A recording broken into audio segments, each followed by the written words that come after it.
Buenas tardes, mi nombre es Suárez Virginia, soy ayudante de cátedra. En esta oportunidad les voy a presentar mi trabajo de investigación para rendir la ayudantía.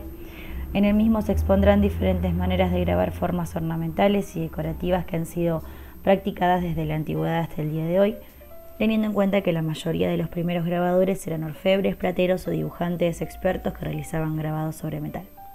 Vamos a partir de lo que es la práctica de la orfebrería, vamos a seguir con la explicación de la fabricación de las reconocidas espadas de acero de Damasco y continuaremos con la utilización de la técnica de agua fuerte utilizada para la decoración de armas blancas, hasta llegar hasta lo que es el grabado electrolítico, donde explicaremos los distintos pasos existentes de esta técnica que podemos realizar. Como dijimos, vamos a empezar por la orfebrería, la cual es una práctica llevada a cabo a través de un conjunto de habilidades adquiridas para confeccionar diferentes tipos de elementos y artefactos con metales preciosos como el oro, la plata y el bronce. Y lo que nos interesa de esta práctica y sus comienzos son las técnicas con las cuales se producían los mismos, como también la realización de su ornamentación y caracteres decorativos que incluyen la forja, la fundición, el corte, la soldadura, el engastado, esmaltado y principalmente lo que es el grabado. En la siguiente imagen lo que podemos ver es un taller de orfebrería antiguo en donde podemos visualizar algunas de las etapas que conlleva esta práctica. Y en la siguiente imagen vamos a visualizar lo que es un taller de joyería antiguo, lo cual trata también lo que es la manipulación de diferentes metales y también se pueden ver varias de las etapas de esta actividad.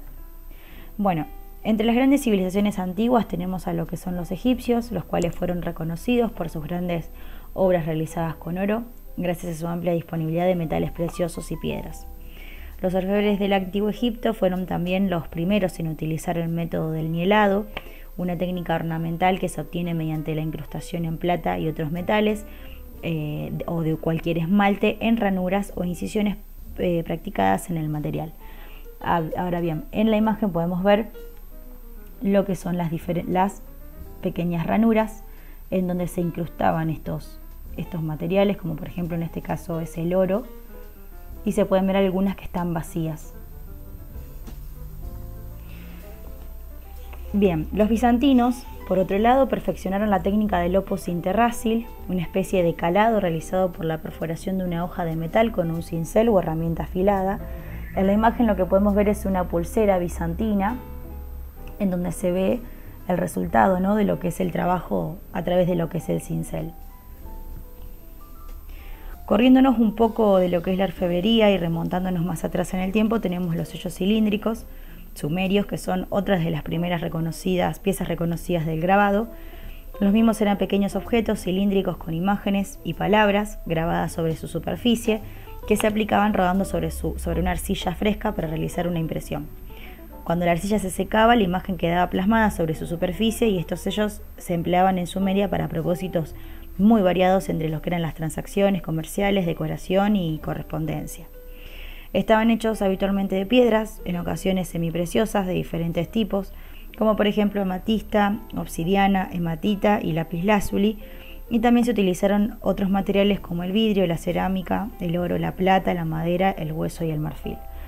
En la siguiente imagen podemos ver lo que es el sello cilíndrico sumerio de piedra de hematita y por el otro lado podemos ver lo que es la arcilla fresca y la marca que se deja a partir de lo que acabo de explicar. En la siguiente imagen vamos a ver lo que es el sello cilíndrico más detalladamente.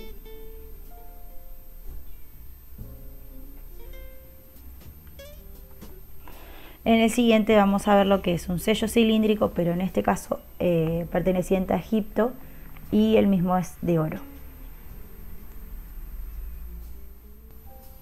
Vamos a seguir con el acero de Damasco. Los orígenes del nombre asignado a este tipo de acero permanecen hoy en día en controversia, pero más allá de esto parece seguro que la palabra hace referencia a las espadas elaboradas en Damasco. La finalidad que verdaderamente les interesaba a los hombres en la antigüedad en relación a utilizar estas espadas era para cuidarse de todo tipo de peligros y luchar contra sus enemigos, y de esta manera la fundición de metales era lo que cada vez se hacía más popular y por medio de moldes se obtenían objetos vertiendo en ellos el metal fundido. Tanto los cuchillos como las espadas eran realizadas a través de este procedimiento y gracias a moldes tallados en piedra o realizados en arcilla se desarrollaba lo que era la edad de bronce. Pero el punto aquí es que su dureza no era la necesaria y durante lo que es el siglo VI de nuestra era comenzaron a aparecer las llamadas espadas de Damasco, o por lo menos las primeras referencias sobre la misma. En la capital de Siria fue donde se instalaron un gran número de espaderos expertos que hicieron de esta ciudad un centro comercial importante de estas armas. El resto del mundo occidental comenzó a tener conocimiento de la existencia de este famoso acero durante las cruzadas, aproximadamente en el siglo XII, y durante esa época estas espadas, con sus cualidades excepcionales y filo extremo, se forjaban a partir de pequeños lingotes de wood producidos en la India desde el siglo X aproximadamente. El lingote de wood se generaba carbonizando hierro que ya hubiese cortado en pequeños trozos, los cuales se introducían dentro de pequeños crisoles cerámicos junto con una gran cantidad de carbón vegetal. Las hojas de este acero presentan una interesante superficie característica que generaba un patrón o agua de compleja trama, muchas veces siendo comparada con la tela de moiré. En la siguiente imagen podemos ver justamente esa característica de lo que es esta hoja de la espada y cómo queda con esa superficie muy similar a la tela de la que hablamos.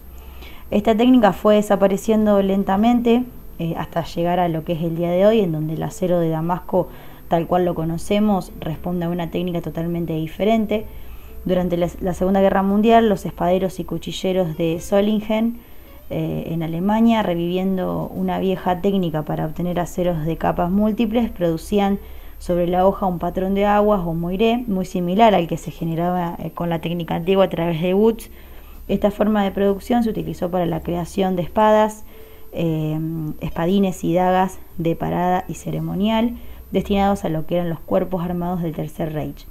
Este procedimiento pasó al olvido una vez finalizada la guerra, pero en el año 1960 un famoso cuchillero artesano llamado William Bill F. Moran rescató la técnica, llevando a cabo una experimentación con la misma. La gran capacidad que tenía Moran, junto a la avidez de los conexionistas y usuarios, hizo que la popularidad del nuevo Damasco se expandiera y perfeccionara notablemente, alcanzando niveles técnicos artísticos jamás soñados en el pasado. El procedimiento para lograr el Damasco moderno, que en realidad debería llamarse falso Damasco, es totalmente diferente al que se emplea en la antigüedad a partir del wood. Básicamente consiste en la preparación de un lingote compuesto como un sándwich formado por varias capas de acero de diferentes contenidos de carbono. Por forja y caldeo se sueldan sólidamente las capas entre sí formando una barra a partir de la cual se forjará la hoja. La formación de esa barra comprende el estirado y plegado repetido, lo cual aumenta la cantidad de capas que se multiplican en cada doblado. Se pueden obtener así barras de 200 o más capas según la habilidad y destreza del forjador. En la siguiente imagen podemos ver más específicamente lo que es el resultado, ¿no es cierto?, de este trabajo. En este caso igual es de una espada original de acero de Damasco, pero es muy similar a lo que es el acero de Damasco moderno. Bueno, en este caso vamos a ver un video en donde se lleva a cabo lo que es este procedimiento nuevo para crear lo que es una espada de acero de Damasco.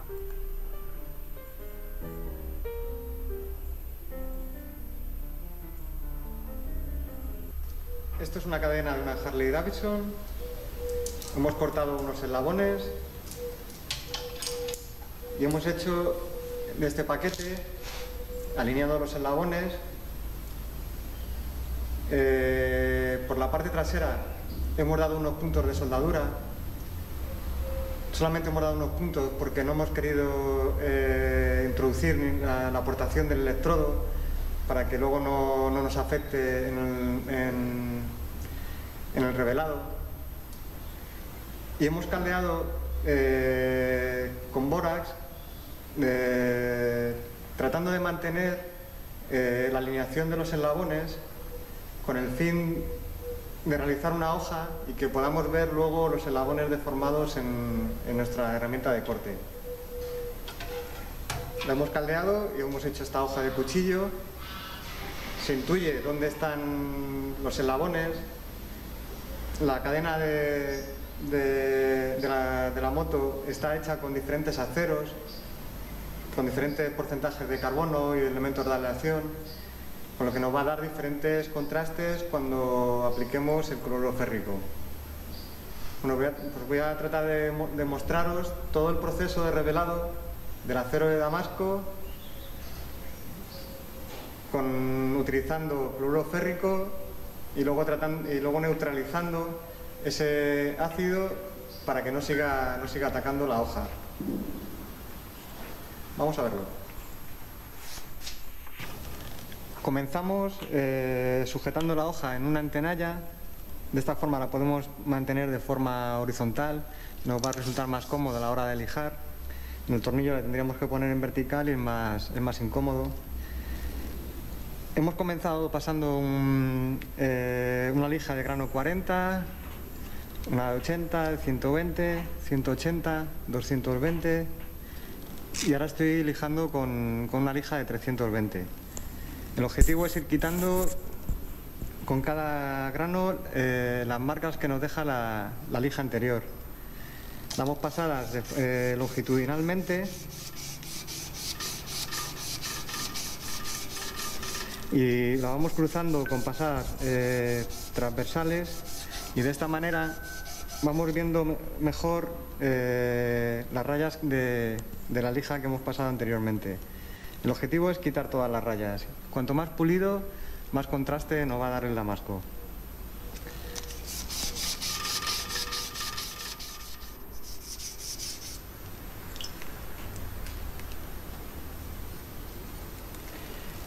Una vez hayamos quitado todas las rayas de la lija de 320, con la de 500 vamos a pasar a un grano más fino.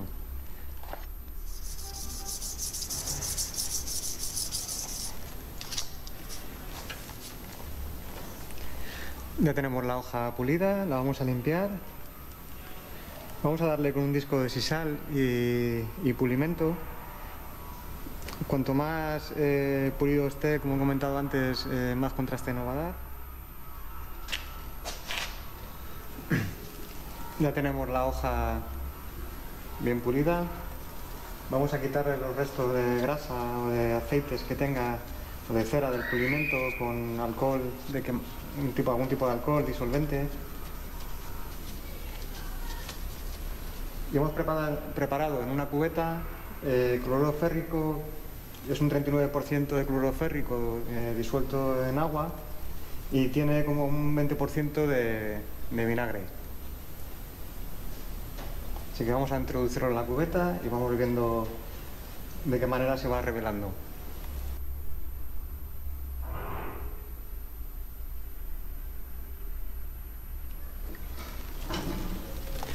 Con una lijita muy fina de grano 2000 de carburo de silicio vamos a ir pasando muy suavemente por la hoja.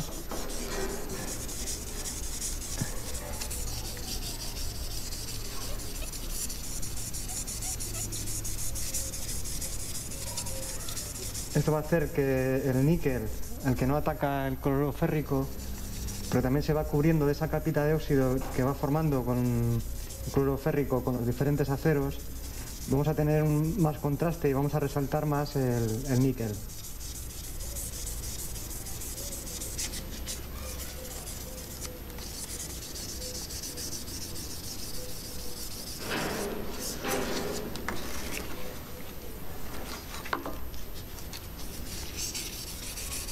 Muy suave con el dedo.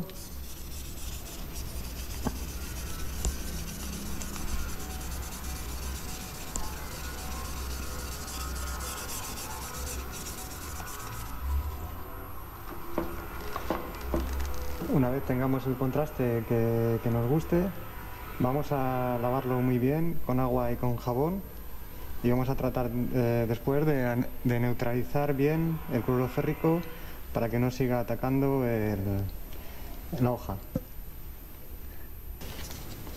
Ya tenemos la hoja bien lavada y ahora lo que vamos a hacer es neutralizarlo. Se puede neutralizar con diferentes productos. Yo estoy probando con amoníaco. Es un amoníaco con detergentes, pero podemos utilizar también una solución saturada de bicarbonato sódico o carbonato sódico.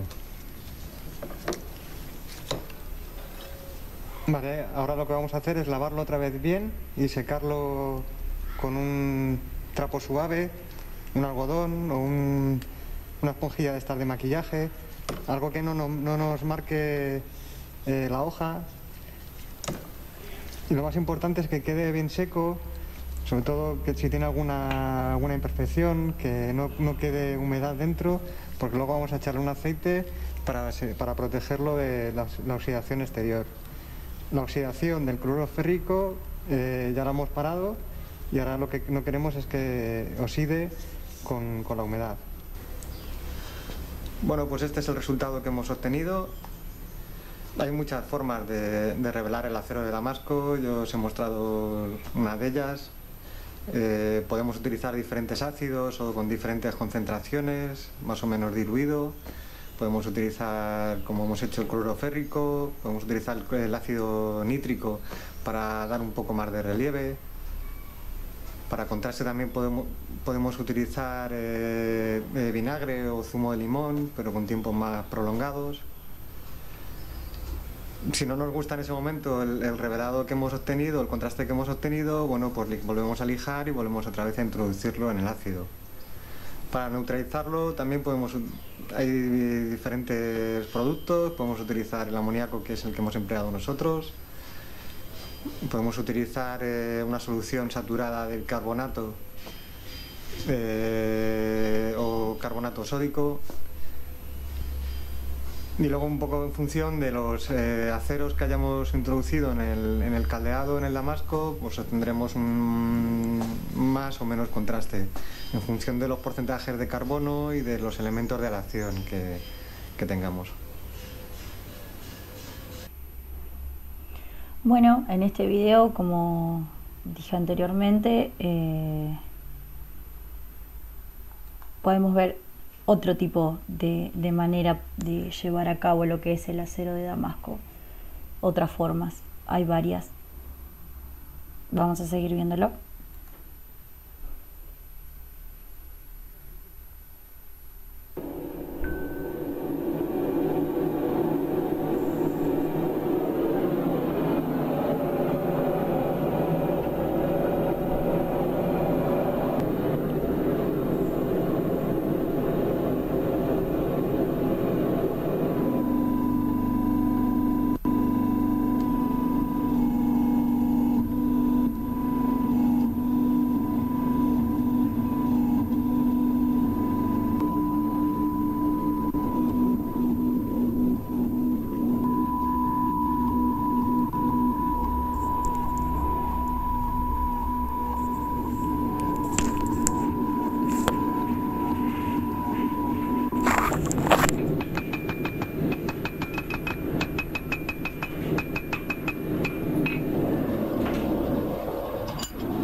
Bueno, siguiendo con lo que es la decoración de armas, ornamentación y decoración de armas a través de diferentes técnicas, tenemos lo que es la utilización del grabado al agua fuerte.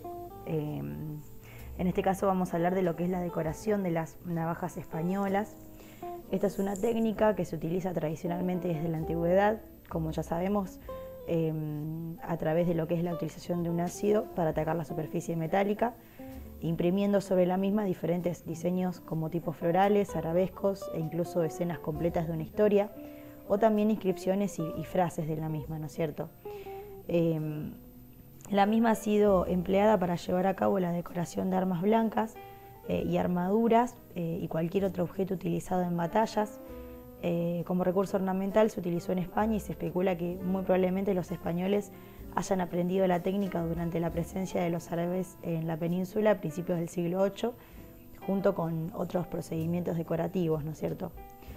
En la imagen podemos ver ejemplos de lo que son estas navajas españolas decoradas a través de la técnica de agua fuerte, en donde se puede ver por un lado una escena y por el otro lado podemos ver lo que son dibujos arabescos. Vamos a seguir con Daniel Hopfer, el cual es un grabador alemán. Fue considerado como uno de los primeros en utilizar el agua fuerte como técnica de grabado impreso en papel y hasta con anterioridad a Durero. Él mismo se familiarizó con el uso de esta técnica a través de la decoración de armaduras y grabó desde escenas religiosas hasta dibujos para cinceladores, como también figuras populares como campesinos, militares, escenas mitológicas y temas folclóricos. Se conoce alrededor de 230 grabados realizados por él mismo, de los cuales 14 son copias de otros grandes artistas, principalmente de Durero y Mantegna, entre muchos otros. En la siguiente imagen lo que podemos ver es un detalle de un ornamento grabado en lo que es la defensa del muslo de la armadura, ¿no es cierto? Se puede ver bien detalladamente los dibujos arabescos que se le hacían y también las escenas plasmadas. En la siguiente vamos a ver un grabado, donde se puede ver lo que es un trofeo de armas en la parte superior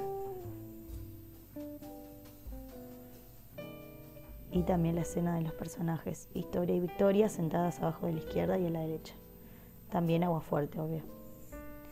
Bueno, después vamos a ver en las imágenes que siguen, se pueden ver una de las varias armaduras realizadas y grabadas por Kunz Lochner, un eminente armero, maestro de placas, herrero y platero de Nuremberg, Alemania, que fueron llevadas a cabo para ser utilizadas por el emperador Fernando I durante las guerras de la Reforma y el conflicto con los otomanos. Esta armadura era pensada por los eruditos para simbolizar y documentar el papel de los monarcas católicos como guerreros en los campos de batalla, literales e ideológicos de Europa. Se puede ver, en la primera se puede ver a la Virgen y en la segunda se pueden ver santos que no se identifican muy claramente, pero bueno. Lo que se trataba de hacer era de relatar una historia prácticamente en lo que eran las armaduras de los guerreros.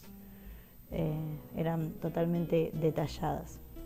Bueno, siguiendo con esta línea de la utilización del agua fuerte para lo que es la decoración de las armas blancas, vamos a hablar un poco de Antonio Montejano Nieto, que es un referente del agua fuerte. Él mismo nació en la ciudad de Albacete en el año 1923. Es un maestro artesano grabador, aguafuertista y cuchillero. Él mismo elevó el arte del grabado del agua fuerte a niveles altísimos luego de muchos años de estudio, prácticas y ensayos, buscando perfeccionar el manejo de las diferentes formas de actuar sobre los metales.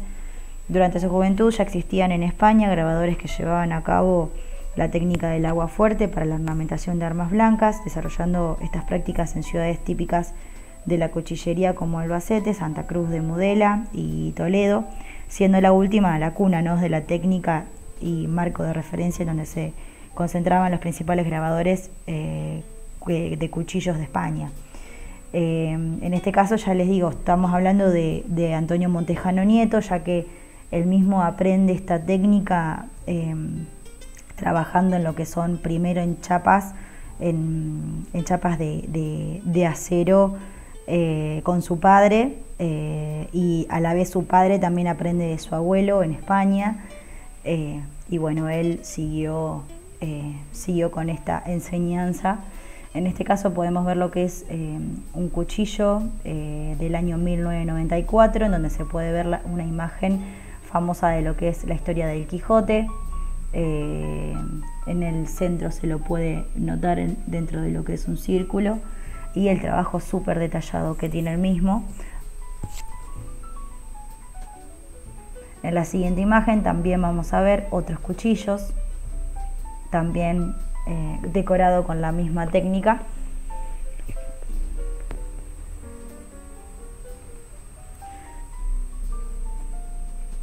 Un poco más detallado todavía. No solamente lo que es la hoja se puede ver, ya como dijimos, no solamente es grabador, sino que también es maestro cuchillero. No solamente trabaja lo que es la hoja, sino también el mango de lo que es el cuchillo. En la anterior se puede ver más detalladamente, es un trabajo súper delicado. Obviamente él también trabaja con un equipo que lo ayuda. Bueno, vamos a seguir con lo que es el grabado electrolítico sobre metales, lo cual tiene origen en lo que es el año 1780. El médico y fisiólogo Luigi Galvani, quien era profesor de anatomía y cirugía de la Universidad de Bolonia, descubrió la forma de producir electricidad a través de químicos llamada galvanismo. Mediante la manipulación del cadáver de una rana, tocó una de sus patas con dos metales que estaban en contacto, generando que las mismas dieran un tirón, atribuyendo a un movimiento generado por el tejido orgánico que contrae el músculo, siempre y cuando se tocara el nervio correspondiente. Su contemporáneo, Alessandro Volta, quien era también físico, llevando a cabo un estudio mucho más profundo sobre estas experimentaciones de Galvani, descubrió que los nervios de la rana no eran el causante de este fenómeno, sino más bien que los dos metales de diferente naturaleza en contacto con los fluidos del músculo eran la causa del movimiento que generaban la corriente eléctrica. Durante la misma época, Thomas Spencer, experimentando con procedimientos electrolíticos, introdujo una plancha de cobre con algo de barniz aislante sobre la misma y la conectó al conductor positivo. Se encontró con que el metal se depositaba en el polo negativo, mientras que el polo positivo, el metal era horadado.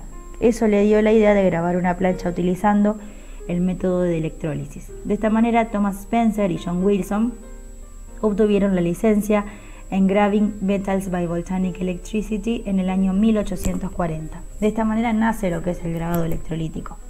En la siguiente imagen vemos lo que es una copia de la patente original que se les otorga a Spencer y a Wilson en el año 1840. Y también lo que podemos ver es un esquema llevado a cabo por los mismos creadores del método, explicado en lo que es la siguiente página que aparece en la imagen, explicado por los mismos señores a través de este esquema.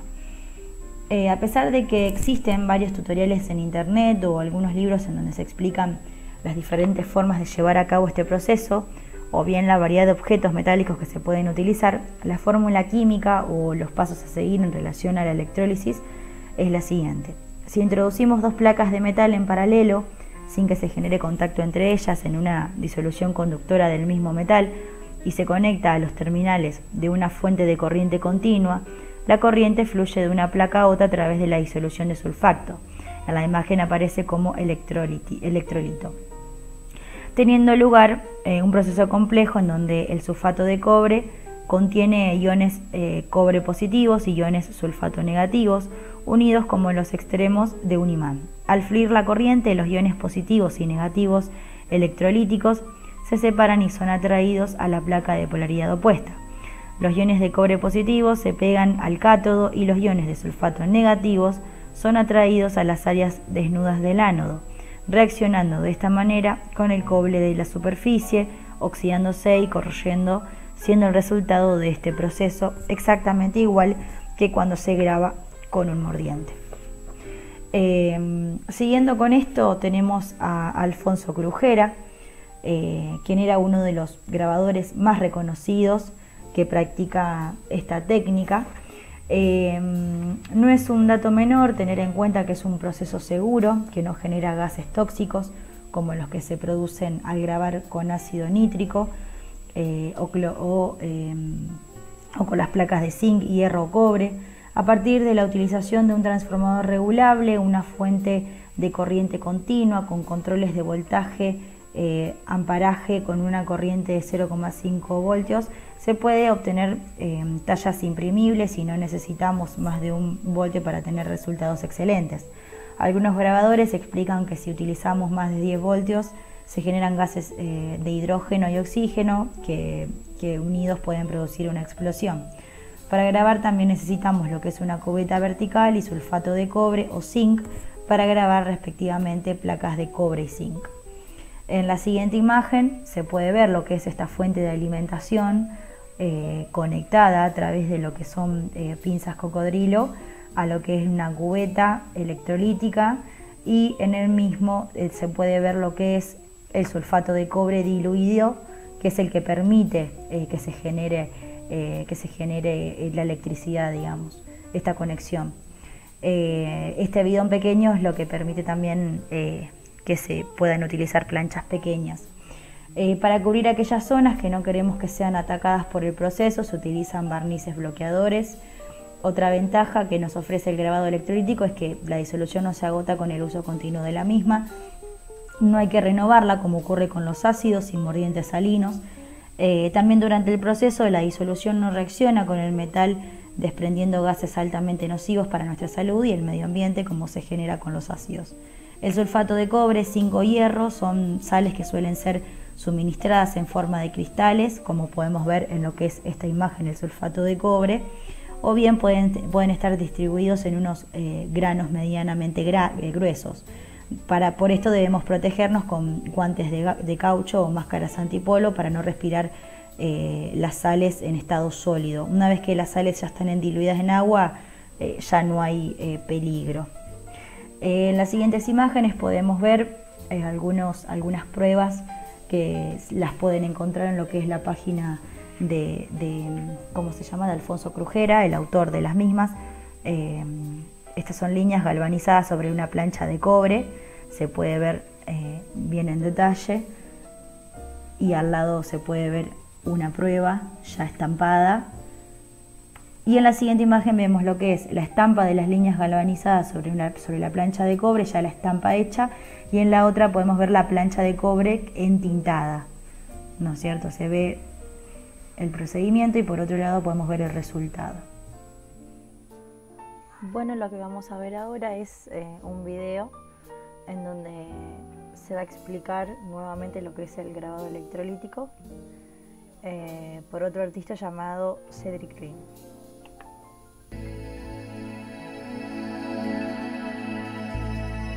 El grabado electrolítico consiste en colocar en paralelo y sin que se toquen dos planchas de metal, por ejemplo de cobre, en una solución conductora del mismo metal, como el sulfato de cobre, y conectarlas a las terminales de una batería o una fuente de corriente continua. Esta corriente circulará de una plancha a la otra a través de la solución. El sulfato de cobre está compuesto de iones de cobre y de iones de sulfato. Normalmente están en equilibrio y se mantienen unidos. Estos iones confieren a la solución la capacidad de producir electricidad. Se trata de un proceso complejo en el que los iones positivos y negativos que componen la solución se separan y son atraídos por la plancha de polaridad opuesta. La plancha de cobre negativa, denominada cátodo, atrae a los iones de cobre positivos, y la plancha de cobre positiva, denominada ánodo, atrae los iones de sulfato negativos. Los iones de cobre se mantienen unidos al cátodo y las zonas del ánodo que no tienen cobre atraen los iones de sulfato que reaccionan con el cobre de la superficie y hacen que ésta se oxide y, en consecuencia, se corroe igual como hace un ácido. Es decir, mientras los iones de cobre se transforman en cobre sólido en el cátodo, en el ánodo se elimina una cantidad equivalente de cobre y el sulfato de cobre se mantiene en su concentración original.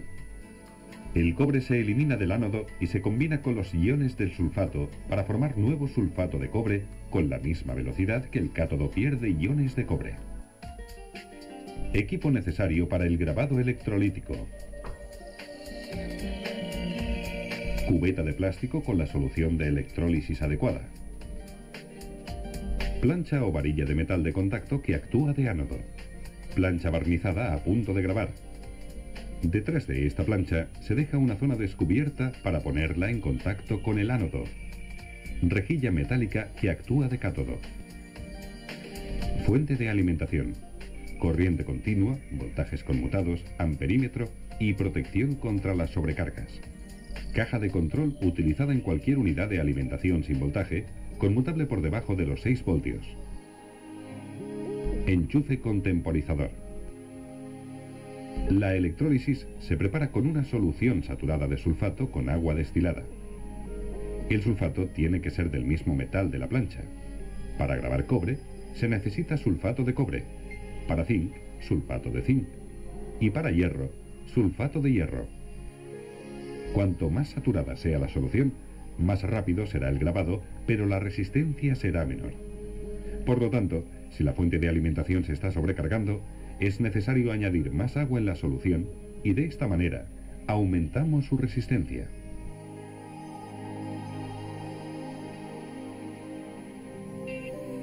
La preparación de la plancha.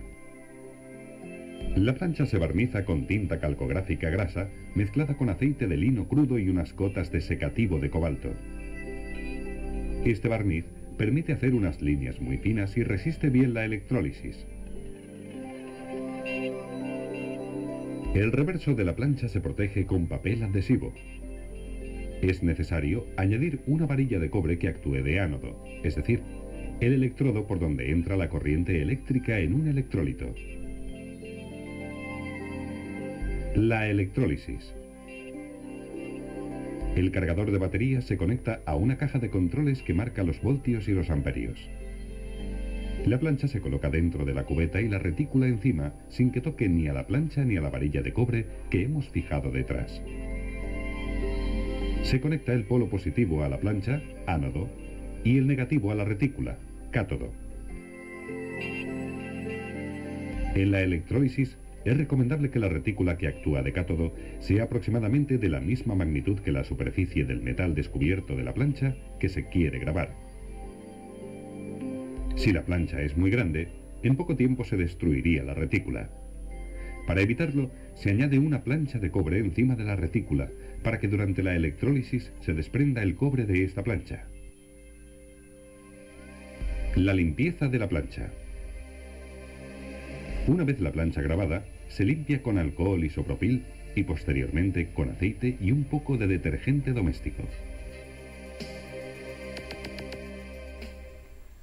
Siguiendo con esta técnica como otra opción para emplear en nuestras creaciones y para ir concluyendo con la explicación de mi trabajo de investigación, vamos a ver un video en donde se explicará una forma más sencilla y económica del grabado electrolítico, similar a la que utiliza un arquitecto oriundo de mi ciudad, San Nicolás de los Arroyos, Guillermo Cabrera. Luego del mismo les voy a mostrar algunas fotos de sus cuchillos y navajas para que puedan apreciar los diferentes resultados que obtuvo a través de esta sencilla forma de emplearla.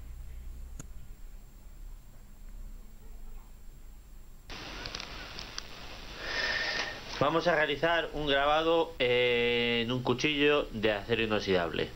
Para hacer el grabado necesitamos un vinilo. En este caso lo he comprado por AliExpress, venían varios más, los he cortado y este es el vinilo que yo voy a usar. Nos hace falta un alimentador, yo utilizo este de portátil que es de tensión variable.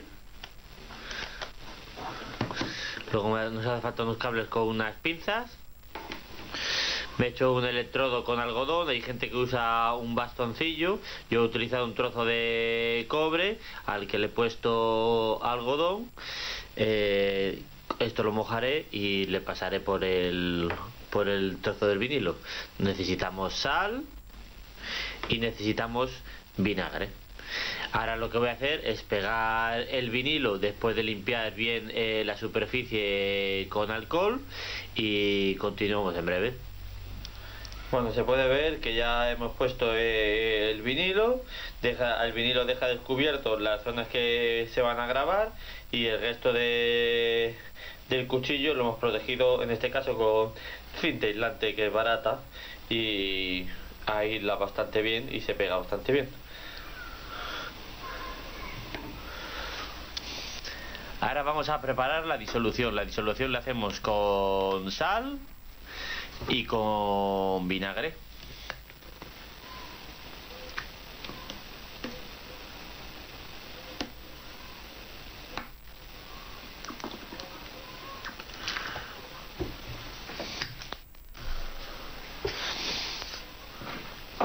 La movemos un poquito para que se disuelva la sal lo mejor posible.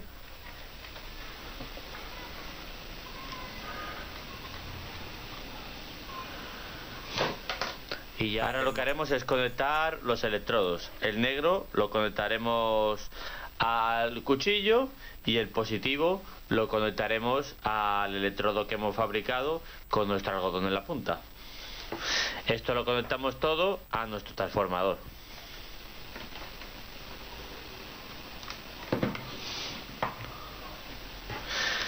Y ahora la forma de trabajar es mojar el algodón y pasarlo por la zona del cuchillo. Lo vamos mojando y vamos pasando. Es un proceso lento.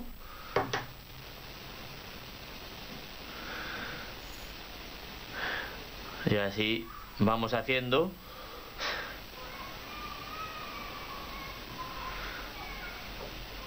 hasta que veamos los resultados.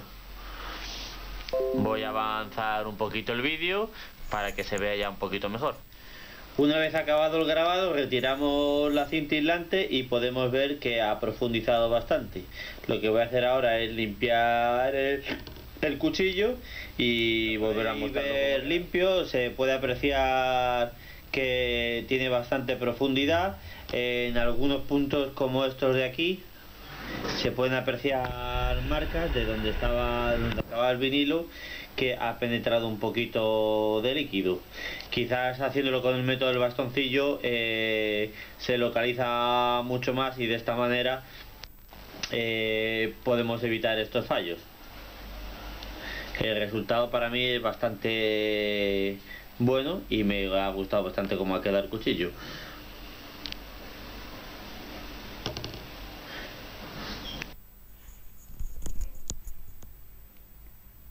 Quiero aclarar que cuando habla de bastoncillo se refiere a lo que es un hisopo, para que de esta manera, cuando colocamos lo que es el algodón sobre el vinilo, se puede ir presionando sobre los sectores más específicos y más pequeños, y que de esta manera no se marquen los costados.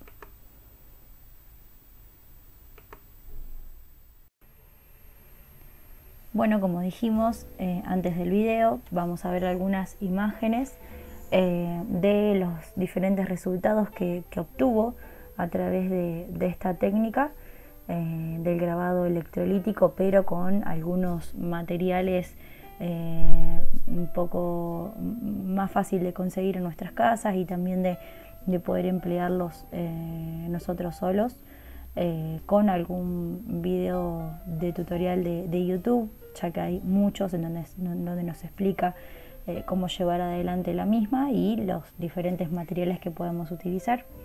En la siguiente imagen podemos ver a Guillermo Cabrera, como dijimos, quien es un arquitecto oriundo de San Nicolás de los Arroyos, provincia de Buenos Aires. Él mismo es el que fabrica los cuchillos, como también lleva a cabo lo que es la decoración de los mismos con el grabado electrolítico.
Bueno, como conclusión de lo que fue mi trabajo de investigación, partiendo de lo que era la idea de que el grabado no solo fue utilizado para generar la multiplicación de ejemplares, es decir, de estampas en papel, sino también para la ornamentación y decoración de artefactos como joyas, piezas y armas de todo tipo, busqué a través de esta investigación la revalorización de estas prácticas que estuvimos explicando hasta recién.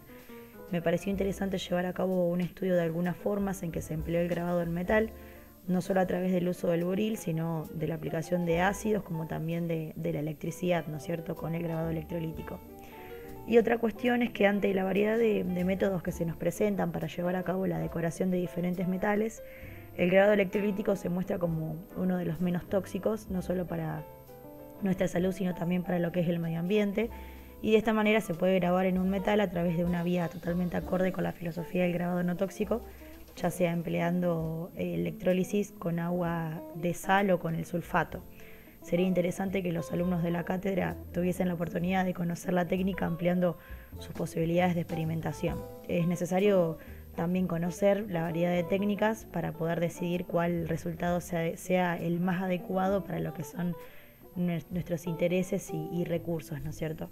Eso fue un poco más que nada lo que me interesó y lo que me llevó a llevar a cabo esta búsqueda, digamos, de nuevas técnicas y nuevas formas que por ahí muchas veces no las podemos hacer y bueno, estaría bueno que en algún momento se pudiesen probar en lo que son nuestras clases de grabado.